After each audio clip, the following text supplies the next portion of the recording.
Mathias select ആയപ്പോഴത്തേക്കിന് ഏത് കമ്മിറ്റിയിലും കൈയടിച്ച് പാസ്സാക്കുന്നത് പോലെ ഒരു കൈയടിച്ച് പാസ്സാക്കലുണ്ടായി. മത്യാസ് 12-ാമനായി തെരഞ്ഞെടുക്കപ്പെട്ടിരിക്കുന്നു.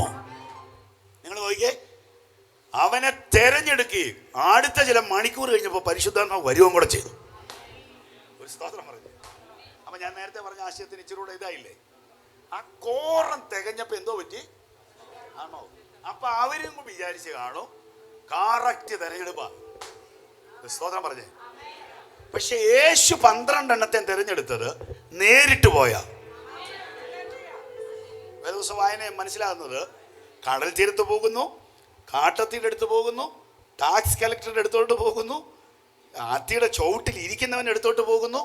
യേശു ഇങ്ങനെ പോയി നേരിട്ടാ 12 എണ്ണത്തെ സെലക്ട് ചെയ്ത്. യേശു എന്നാ കുറിയിട്ട് തിരഞ്ഞെടുക്കാന് കേൾക്കുന്നുണ്ടോ? കർത്താവിന് കുറിപ്പരിപാടി ഇല്ല. കർത്താവ് നേരിട്ടാ സെലക്ട് ചെയ്യുന്നത്. കർത്താവ് പറഞ്ഞു, നിങ്ങൾ കുറിയിട്ട് തിരഞ്ഞെടുത്താൽ കുഴപ്പമൊന്നുമില്ല, പക്ഷെ ഞാൻ നേരിട്ട് ഒരു തന്നെ തിരഞ്ഞെടുക്കും. നിങ്ങൾ ചീട്ടിട്ട് തിരഞ്ഞെടുത്തവൻ 12-ാമനായിട്ട് നിങ്ങൾ വെച്ചോ, പക്ഷെ 12-ാമനെ ഞാൻ ചീട്ടിട്ടല്ല, നേരിട്ട് ഞാൻ തിരഞ്ഞെടുക്കാൻ പോകുകയാ.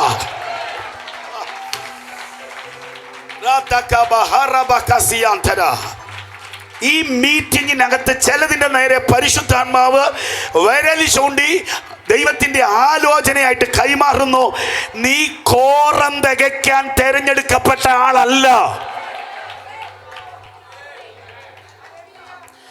ആരുമില്ലാഞ്ഞിട്ട് ആ ബ്ലാങ്ക് പേരിൽ, ആ ബ്ലാങ്ക് ആയി കിടന്ന സ്ഥലത്ത് നിന്റെ പേര് ആഡ് ചെയ്യാൻ വേണ്ടി തിരഞ്ഞെടുത്ത ആളല്ല.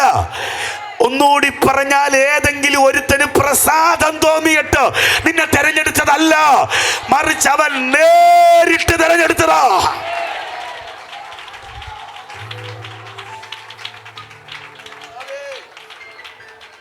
നിന്റെ സാന്നിധ്യത്തിനായി സ്തോത്രം. പാസ്റ്ററെ, ദൈവം അവനെ തെരഞ്ഞെടുത്ത് എന്ന് തന്നെയാണ് ഞങ്ങൾ വിശ്വസിക്കുന്നത്. ഓക്കെ, ഞാൻ അതിനെ എതിർക്കാൻ വരുന്നില്ല. പക്ഷെ ദൈവം എനിക്ക് തന്ന ആശയം ഞാൻ പറയുക. മനുഷ്യൻ തെരഞ്ഞെടുത്തവൻ 1-ാം അധ്യായത്തിന്റെ 4 വാക്യത്തിനകത്ത് ഒതുങ്ങിയപ്പോൾ ദൈവം തെരഞ്ഞെടുത്തവൻ 9 മുതൽ അവന്റെ ചരിത്രം ആരംഭിക്കുകയാ. പരിശുദ്ധാത്മാവ് ഇന്ന് പകൽ ശക്തിയോടെ ഇടപെടുന്നു. ദൈവത്താൽ നീ തെരഞ്ഞെടുക്കപ്പെട്ടെങ്കിൽ അൺബ്രേക്കബിൾ ആയിട്ടുള്ള ഒരു മൂവ്മെന്റ് നിന്റെ മേൽ ദൈവം കൈമാറും.